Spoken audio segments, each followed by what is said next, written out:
Okay, welcome everyone. Thank you for joining us this afternoon, evening at the Nature's Palette exhibition. We will be starting with a little talk, both of us, and the screening of a video. And after that you have time to walk around, look around, and ask us some questions if you have them. So I'm Elma Hogeboom, you probably all know me by now. I'm a third year PhD student here at the School of Traditional Arts. And my research topic is about paradise. And that has led me over the past few years to consider paradise in my own surroundings and how it locally shows me glimpses of what paradise as a larger concept would be. The PhD by Arts Practice here at the school focuses on a method of research where the arts practice informs the research and the reading and the direction we're taking, and that in turn informs the arts practice. Part of my research strategy, because I just love expressing things without words, is using video as a research method, in addition to painting, making materials, and writing. Over these past years, I've been making videos about every term and showing them to my professor and my supervisor here at the school. And we've discovered that it is a very essential way for me to do research.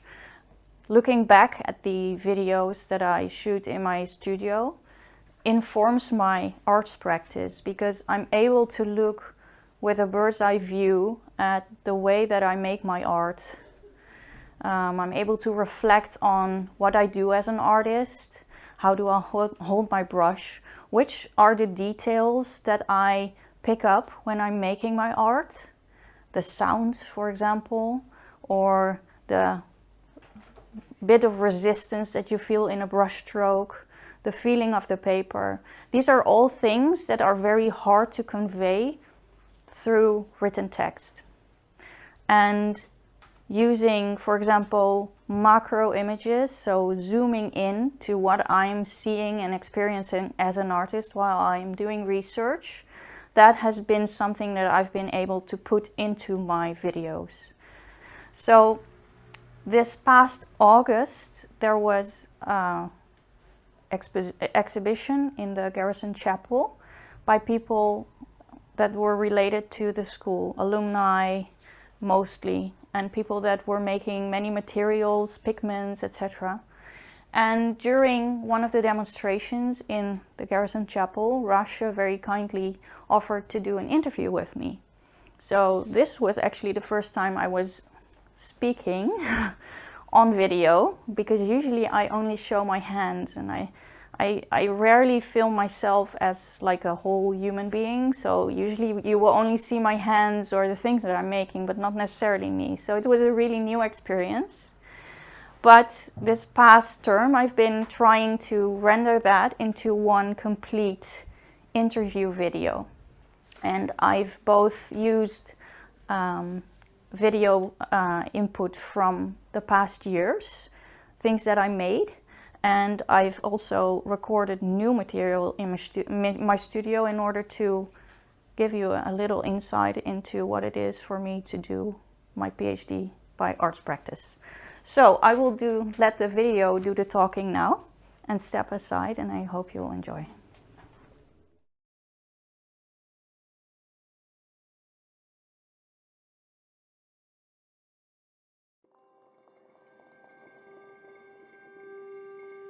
My name is Elma Hogeboom. I'm a current PhD student at the School of Traditional Arts in London. My research is about paradise, something I associated with an exotic place far away, or something far away in terms of time, something from like the beginnings of the world or some heavenly destination. But lately, I've come to wonder what it would be like to recognize paradise in my local environment. What if this eternal concept of paradise were to present itself as something very close by? I see paradise depicted in Persian miniatures, Indian miniatures, all across times, all across the world. But what would it look like if it came very close to me, to what I know? And can I recognize paradise in that sense? It led me to explore local materials, sustainable and eco-friendly materials that reinforce the message of paradise about life, harmony, and purity. So from that point of view, I started looking at my local environment, which is in Northern Europe, the Netherlands to be specific, with different eyes. I recognized, after reading a book by Daniel Thompson about medieval materials and techniques, that medieval craftsmen and artists would use local materials very often because they didn't necessarily distinguish between something like gum arabic, which is a binder for watercolor, but which comes from an acacia tree that doesn't grow there locally.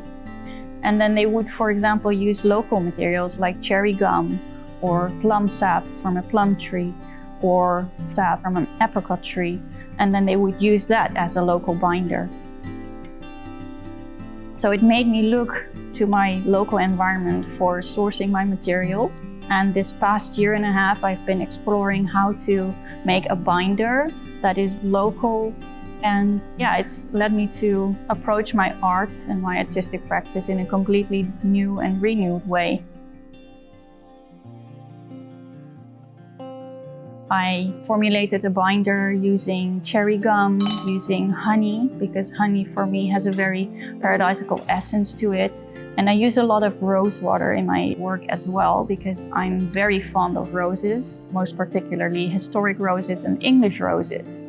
So I have many David Austin roses in my backyard, and I just love the smell of roses. So I've been using that and formulating a binder recipe with that. That for me qualifies as something that is paradisical and that adds to this world and also reinforces the message of my art.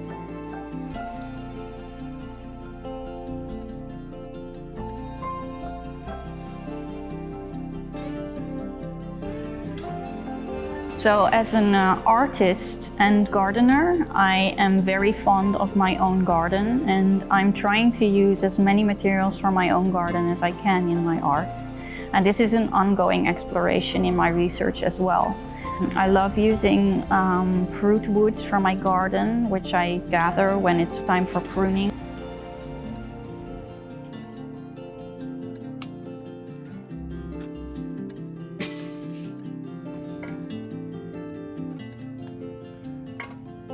And then I will turn them into charcoal. For example, when we do like a fire in the backyard.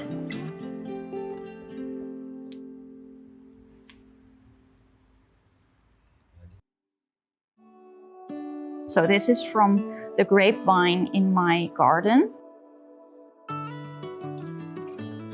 And using a mortar and pestle and like the safety precautions that you do when working with pigments, you can turn that into a fine powder, pigment. Pigment is nothing other than very fine particles that are non-water soluble.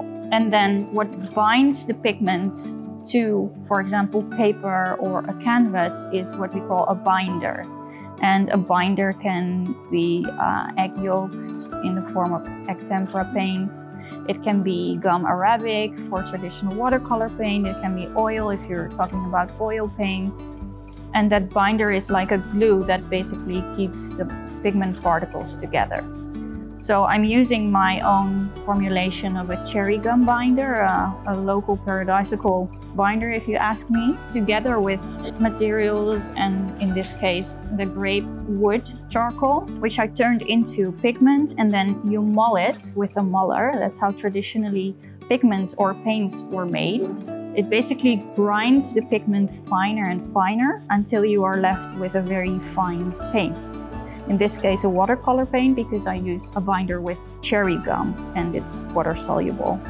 I do some testing after I'm done mulling, because you want your pigment particles to be completely bound so that when you go over it, for example with a little towel, that it doesn't come off, so it doesn't rub off. So I do many tests for my research in order to also know which ratios go with which pigments and to be able to compare and look back. And it's my hope that at the end of my research, I'll be able to also help other artists in their paint making journeys by giving a little handbook of the ratios that I found.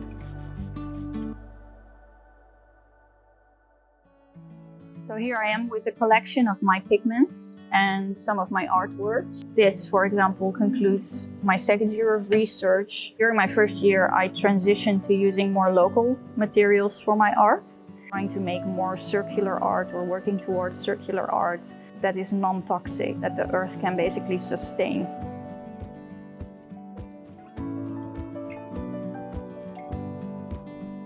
Here are some of my materials that I use in my practice. These are a variety of fruit woods from my garden that I turned into charcoal.